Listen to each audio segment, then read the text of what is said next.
More Than Just a Pretty Face, Part 3 of Chapter 5. There was a time when the principal of Algerie Prep had to stand in his room and explain how the competition worked and tell the students why it was important. That time has passed. Everyone knows what the competition means now. It means that in this school of high standards, you stand at the top of the mountain. There was a mountain?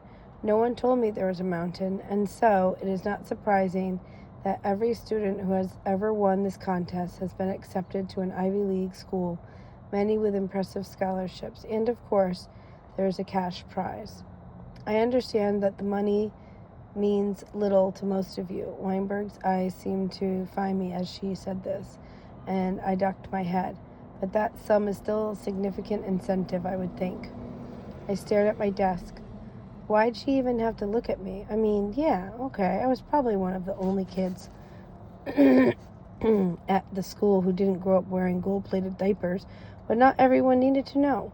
When writing your thesis and preparing your presentation, I suggest you remember the name of the contest. You are required to show mastery, but a pan-disciplinary approach typifies the spirit that the contestant seeks to honor, whatever that was supposed to mean. Finally, as you know, you will no longer be required to write the final exam in the subject you've been chosen to represent.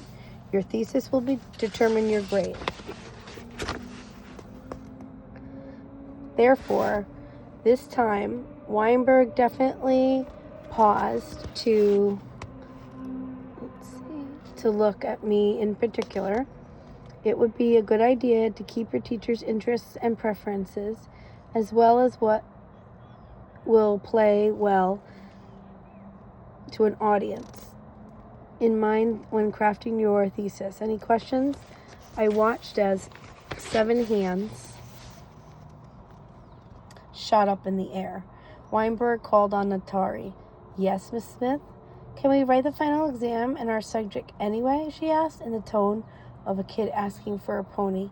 Maybe for extra credit? Everyone in the room seemed to lean forward, very interested in the answer. These people were not okay. Weinberg, for her part, seemed unsurprised by the question. I'm afraid not. I pulled out my phone as the questions went on. I knew how the contest worked, more or less. And besides, they say that the devil is in the details, and I always been taught to avoid tangling with the devil whenever possible. In a way, living carefree is the most Muslim thing you can do. Schwab thinks his philosophy as mine is interesting and creative, but plainly erroneous. I think 2 out of 3 isn't bad. Anyway, the only question I was interested in his principal couldn't answer. What had been my father's deal at breakfast this morning? I decided to Google Winston Churchill and find out.